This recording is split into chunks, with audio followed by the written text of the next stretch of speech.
नमस्कार, मी पूर्वी भावे. आपण काही विधानं ऐकलेली आहेत, जी विधानं दोन्ही बाजूला असलेल्या राष्ट्रवादी पक्षातल्या दोन्ही पवार मंडळींनी, म्हणजेच मग ते रोहित पवार असू देत किंवा अगदी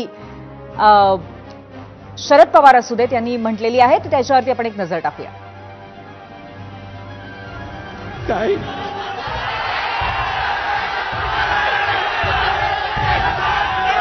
डोळ्यातनं पाणी काढून दाखवलं, मग मी पण दाखवतो. हे मला मतदान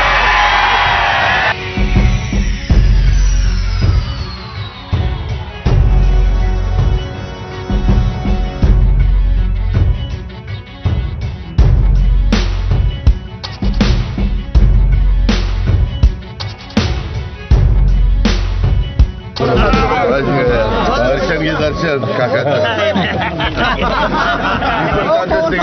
आणलं नाही मला, नाहीतर मी गाण्या थोडक्यात वाचला. माझी सभा झाली असते तर काय.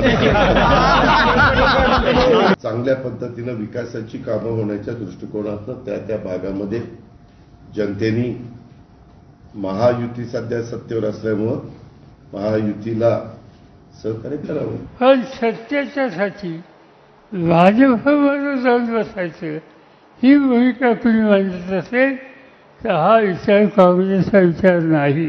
अशा पद्धतीने संधी साधू करायचं राजकारण हे आपल्याला प्रोत्साहित करायचं नाही आणि त्या दृष्टिकोनातून पावलं हे आपल्याला टाकायचे. आम्ही महाविकास आघाडी म्हणून लढावं, म्हणजे जिथे जिथे शक्य असेल तिथे आम्ही महाविकास आघाडी म्हणूनच लढणार, त्याला आम्ही प्राधान्य देऊ. एक आमच्या पक्षाला सोडल्यामुळे, पवार साहेबांना सोडल्यामुळे आम्ही अजितदादांवर नाराज आहोत. पण नाराजीपेक्षा खरा राग हा आमचा भाजप बरोबर आहे. पण अधिक भर आमचा महायुती म्हणून निवडणुकीला सामोरं जाण्यावरती आजच्या चर्चेच्या माध्यमातून त्या ठिकाणी होता. तर तुम्ही ही सगळी विधानं ऐकलीच असतील आणि ही सगळी विधानं जी आता आम्ही तुम्हाला ऐकवली ती ऐकून तुम्हाला असं वाटत असेल की वाटेल ते झालं तरी दोन्ही राष्ट्रवादी काँग्रेस आता काही एकत्र लढू शकत नाही. पण मंडळी, हे सगळं बोललं जातं निवडणूक दूर असताना. जशी निवडणूक जवळ येते तसे सर्वांचे सूर बदलू लागतात, भलत्याच तारा जुळू लागतात आणि कोण कुठलं ड्युएट गायला लागेल हे सांगता येणं कठीण आहे. हेच राष्ट्रवादी काँग्रेसमध्ये सुद्धा व्हायला लागलंय. आणि आजची सर्वात मोठी राजकीय शक्यता घेऊन आपण आजच्या 0 आवरची सुरुवात करूया. त्यासाठी मी पूर्वी भावे आपल्या सर्वांचं स्वागत करते. तर कुठली आहे ही सर्वात मोठी राजकीय शक्यता, ती मी तुम्हाला सांगायच्या ऐवजी आपण ऐकूयात थेट अजितदादांच्या राष्ट्रवादीचे पिंपरी चिंचवड मधून, म्हणजेच अजितदादांच्या बालेकिल्ल्यातून त्यांचे शहराध्यक्ष योगेश बहल काय म्हणतात ते. सुप्रियाताई सुळेंशी त्यांची चर्चा झाली आणि त्यांना निरोप आलाय तिकडनं. तर त्यांचं म्हणणं असं की त्याबद्दलचे अंतिम बोलणं अजून पवार साहेबांशी व्हायचं आहे. परंतु ते स्वतः ते म्हणले की बाबा राष्ट्रवादी महानगरपालिकेच्या निवडणुकीमध्ये शरद पवार साहेबांची राष्ट्रवादी आणि दादांची राष्ट्रवादी दोन्ही एकत्र यायला तयार आहेत. ते 2 पावले मागे जायला पण तयार आहेत. आणि मात्र त्यांनी हेही स्पष्ट केलं की महायुतीबरोबर गठबंधन नाही करणार. आणि आमच्या सगळ्यांना विचारलं गेलं की तुमच्या सर्वांचं काय मत आहे. तर आम्ही म्हटलं की बाबा हरकत नाहीये, दोफुळी होण्यापेक्षा, आपल्या मतांचे विभाजन होऊन आपल्या ऑपोजिटचा फायदा होण्यापेक्षा आपण एकत्र आलेलं बरं. जिथं भ्रष्टाचार असेल, मग तो भाजपचा असू द्या, काँग्रेसचा असू द्या का सेनेचा असू द्या, तिथं भ्रष्टाचार असेल तर भ्रष्टाचार विरुद्ध बोलावंच लागणार आहे. कारण भ्रष्टाचार ही काही शाबासकी देण्याची बाब नाहीये. भ्रष्टाचार असेल तर ते ज्या ठिकाणी चुकीचं काम झालेलं आहे त्याबद्दल त्याला वाचा फोडणं हे त्या पार्टीचं कामच आहे आणि ते आम्ही निश्चित करू. ऐकलत काय म्हणाले योगेश बहल. अजित पवारांची राष्ट्रवादी आणि शरद पवारांची राष्ट्रवादी यांनी एकत्र लढावे असा प्रस्ताव आहे आणि हा प्रस्ताव कोण्या लहान मोठ्याने नाही, तर हा प्रस्ताव दिलाय चक्क सुप्रिया सुळेंनी. एवढ्यावरच योगेश बहल थांबले नाही, तर त्यांनी हेही सांगितलंय की या प्रस्तावावरती चर्चा करायला अजितदादा खुद्द शरद पवारांना भेटणार आहेत.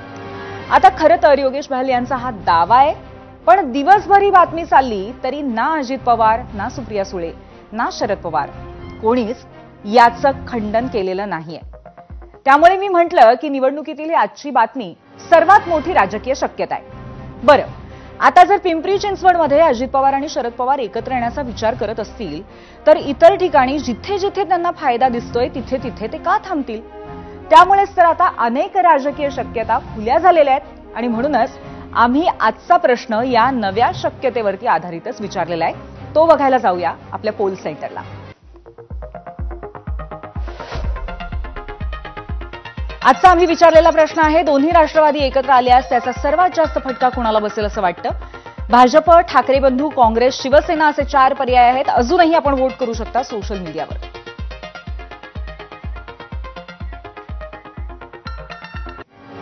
आता तुम्ही म्हणाल की हे फक्त पिंपरी चिंचवडला होतंय का? तर नाही, हेच काहीसं होतंय कोल्हापूर जिल्ह्यातल्या चंदगडलाही. चंदगड नगर परिषदेमध्ये दोन्ही राष्ट्रवादी एकत्र लढतील हे ठरलंय. खरं तर कोल्हापूरचे अजितदादांचे मातब्बर नेते आणि राज्याचे वैद्यकीय शिक्षण मंत्री हसन मुश्रीफ यांच्या पुढाकारानं दोन्ही राष्ट्रवादींनी हे काल ठरवलंय. भाजप आणि शिंदेसेना युतीबाबत बोलायला तयारच नसल्यामुळे शरद पवारांच्या पक्षासह जायचं ठरलं असं मुश्रीफांचं म्हणणं आहे. माजी आमदार राजेश पाटील त्या तालुक्याचे नेते आहेत. त्यांची तक्रार अशी होती की भारतीय जनता पक्ष किंवा शिंदे गट आपल्यावर कोणी बोलायला तयार नाही. कालपासून निवडणुकीची उमेदवारी अर्ज भरायची सुरुवात झालेली आहे. म्हणून त्यांनी आपल्या शिष्टींची परवानगी काढून कैलासजी बाबासाहेब कुपेकरच्या कन्या ज्या आता पवारसाहेब गटात आहेत त्या नंदाताई कुपेकर यांच्यावर चर्चा त्यांनी केली आणि त्यांची राजश्री शाहू आघाडी म्हणून काल त्यांनी स्थापन केली आणि त्याला आशीर्वाद देण्यासाठी मी त्या ठिकाणी उपस्थित होतो. आताच्या एकंदरी चित्राप्रमाणे पिंपरी चिंचवड आणि चंदगडमध्ये भले पवार काका पुतण्यांचे पक्ष एकत्र येत असतीलही पण या मैत्रीची सुरुवात जिथून झाली होती त्या जेजुरीमध्ये मात्र वेगळंच घडलंय. तिथे अजितदादांनी आपल्या काकांना जोरदार धक्का दिलाय. पवारांच्या पक्षाने जेजुरीतले नेते जयदीप बारभाई हे आता घड्याळाच्या चिन्हावरती निवडणूक लढवणार आहेत. ते लवकरच दादांच्या पक्षात प्रवेश करणार असल्याचं सांगितलं जात आहे. त्यांच्यासह जेजुरीतले बहुतांश नेते आणि कार्यकर्ते दादांकडे गेल्यास तो पवारांच्या पक्षाला मोठा धक्का असेल. खरं तर स्थानिक स्वराज्य संस्थांच्या निवडणुकांची हीच गंमत जम्मत असते. राज्याच्या केंद्राच्या राजकीय सीमारेषा धूसर होत जातात आणि अनेक वेळा मोठी नेते मंडळी त्याकडे दुर्लक्षही करतात. कारण त्यांच्यासाठी पण जिंकणं हेच महत्वाचं असतं. त्यामुळे जसे जानी दुश्मन मित्र होताना दिसतात तसे सख्खे मित्र 2 वेगळ्या दिशांना तोंड फिरवताना सुद्धा दिसतात. त्याचंच आजचं एक उदाहरण पाहूयात. कधी कधी काय असतं माहिती का, झाड थोडंसं मोठं झालं ना तर खालच्या लोकांना ते विसरत असते. अशीच काही अवस्था मला मित्रांची झालेली अशी वाटते. त्यांना वाटतं की आता फार काही आम्ही मोठे झालो लोकांनी वगैरे वगैरे, पण मला असं वाटतं की हे सर्व 5 बोटं एक साथ असेल तर ताकद मोठी वाटते. पण त्यांना आता एकला चरोची हौस या ठिकाणी आलेली, एकला चरोची घोषणा त्यांनी केलेली आहे, त्यांना लाभ येते. मला असं वाटतं की कोणालाही कमजोर समजू नये. घोडा मैदान आगे देखेंगे, हम भी कुछ कम नाही. भाजपची इच्छा आहे दानवेची नाही असं काय आहे? नाही काय मला म्हणजे तिचा अजून पत्ता लागत नाही. पण ते दानवे स्वतः मला म्हणले होते की आपण युती करू. मग पुढं अडतं, दानवे म्हणल्यानंतर सुद्धा युती होत नाही. मग पुढं अडतं हे मला नाही कळत. टांगापलटीचं होणारच आहे. जालना महानगरपालिकेमध्ये 100% टांगापलटी करू, घोडे फरार करू नको त्यांचे. आता भाजपवरती आगपाखड करणारा हा कोणी एकनाथ शिंदेंचा स्थानिक नेता नाहीये.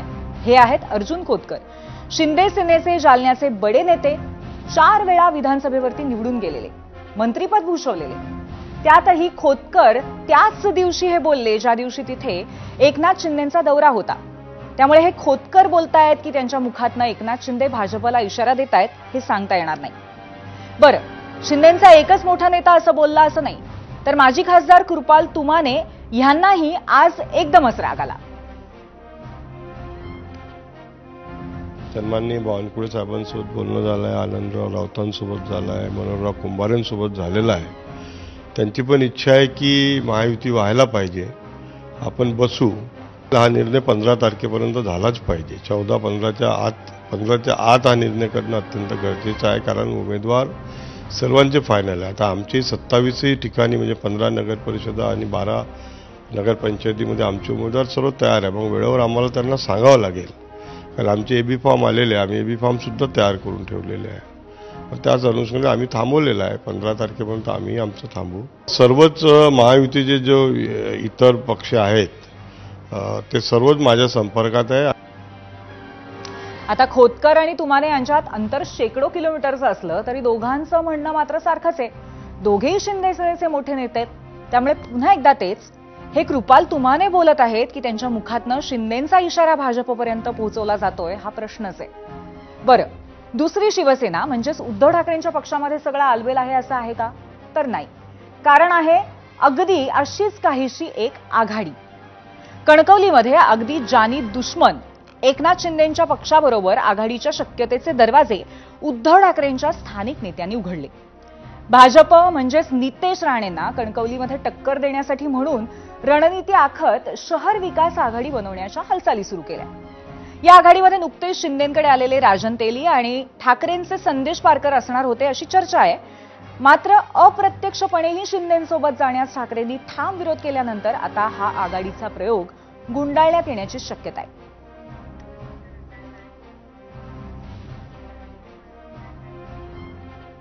आता तुम्ही म्हणाल की अजून एक पक्ष उरलाय, अर्थातच काँग्रेस. पण तिथे तर बाहेरच्यांशी नव्हे तर आतल्या आतच तिसरं महायुद्ध सुरू आहे. प्रदेशाध्यक्ष हर्षवर्धन सपकाळ आणि बाळासाहेब थोरात यांच्यात नाशिकवरनं रस्सीखेच सुरू आहे. आता नागपुरातही हेच घडताना दिसतंय. त्याचं झालंय असं की नागपूरचे ज्येष्ठ काँग्रेस नेते सुनील केदार यांनी 7 तारखेला ग्रामीण भागातल्या इच्छुकांच्या मुलाखती घेतल्या. मात्र त्या विरोधात एका गटानं तक्रार केल्यानंतर सपकाळांनी मुलाखतीच अवैध ठरवल्या. मग आज पुन्हा नव्याने मुलाखती घेण्यात आल्या. जिल्हा निवड समिती आणि जिल्हा प्रभारी वीरेंद्र जगताप यांनी आजच्या मुलाखती घेतल्या. तिथे केदार मात्र फिरकले नाही.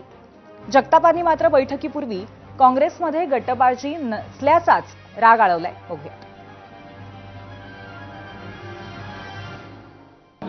आज जिल्हा निवड समितीची बैठक आहे आणि त्यामध्ये अध्यक्षांच्याच मुलाखती आपण घेणार आहोत, नगरसेवकांच्या नाही. कारण नगरसेवकांच्या मुलाखती 7 तारखेला पूर्णपणे आटोपलेल्या आहेत. सुनील भाऊ 5 जिल्ह्याचे प्रभारी आहेत. त्याच्यामुळे मुंबईत आज आमच्या पक्षाच्या मुलाखती आहेत आणि मुंबईत सगळ्या ज्येष्ठ नेत्यांना बोलवलेलं आहे म्हणून सुनील भाऊ मुंबईत आहेत. बिलकुल गट पडलेले नाही. हे तुमची सगळ्या मीडियातल्या चर्चा आहे. असं काहीही गट नाही. सगळे लोक हजर आहेत. तर मित्रांनो, निवडणूक म्हटली की पक्षांतरं आलीच. त्यातही निवडणूक जितकी लोकल तितकी पक्षांतरं जास्त व्होकल. सध्या सगळीकडे इकडून तिकडे उड्या मारणारे स्थानिक नेते आपल्याला पाहायला मिळत आहेत. जालन्यामध्ये शिंदेंच्या शिवसेनेने ठाकरे सेनेला खिंडार पाडलाय. शिवसेना उबाठाचे जिल्हाप्रमुख भास्कर आंबेकर आपल्या कार्यकर्त्यांसह शिंदे सेनेत डेरे दाखल झालेत. अगदी काही वेळापूर्वी पक्षप्रवेशाचा हा सोहळाही रंगला. यावेळी खोतकरांनी ठाकरेंना टोमणे मारण्याची संधी सोडली नाही. अर्जुन खोतकर सोबत उद्धव सेनेचा एकही पदाधिकारी आलेला नाही. तुम्हाला कोण बोललंय ते मला माहिती आहे. ते नाव मी आता तुम्हाला सांगणार नाही. पण एकदा व्यासपीठावरती नजर फिरवा. आज संपूर्ण उभाटा इथं साफ झालेली आहे. अर्थातच या सगळ्या राजकारणावरती आपण अगदी विस्तृत चर्चा करणार आहोत. पण त्याआधी 2 राष्ट्रवादींच्या एकत्र निवडणूक लढवण्याच्या शक्यतेवर आम्ही जो प्रश्न विचारलाय त्यावर तुमच्या खूप प्रतिक्रिया आल्या आहेत. त्यातल्या काही निवडक प्रतिक्रिया आपण जाणून घेऊयात मीडिया सेंटर. श्याम यांची एक्सपोजवरनं पहिली प्रतिक्रिया आहे. राष्ट्रवादीच्या विभाजनाचा फायदा भाजपलाच झाला. त्यामुळे जर दोन्ही राष्ट्रवादी एकत्र आल्या तर त्याचा फटकाही भाजपलाच बसेल असं त्यांचं म्हणणं आहे. एक्सवरून पुढची प्रतिक्रिया राजू थोरात यांची आहे. शक्यतो दोन्ही राष्ट्रवादी एकत्र येणार नाहीत तरी पण भाजप कुरघोड्या करत आहे. त्यामुळे दोन्ही राष्ट्रवादी चुकून एकत्र आल्यास भाजपला जोरात फटका बसेल. जनतेलाच फटका बसेल. काका पुतणी मिळून पुन्हा एखादा मोठा घोटाळा करतील आणि जनतेचा पैसा उरबाडतील, भाग्य म्हात्रे यांचं म्हणणं आहे युट्यूबवरनं.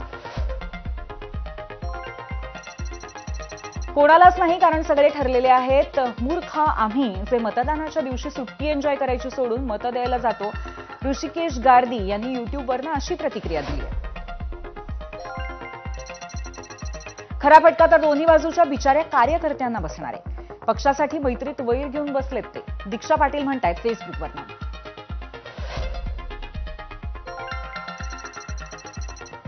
दोन्ही राष्ट्रवादी एकत्र आल्यास मागच्या 2 वर्षात तयार झालेले नवीन नेतृत्व बंडखोरी करून राष्ट्रवादीच्याच उमेदवाराचे नुकसान करतील. भाजप या बंडखोरांना रसद पुरवेल. स्वप्नील गावडे यांची फेसबुकवरनं प्रतिक्रिया.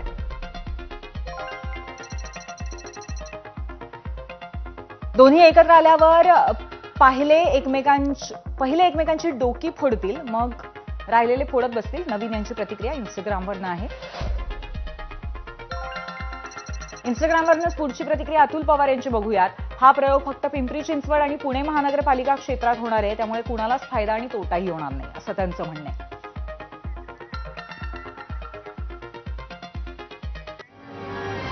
तर आता याच विषयावरती आपण चर्चा करूयात आणि अर्थातच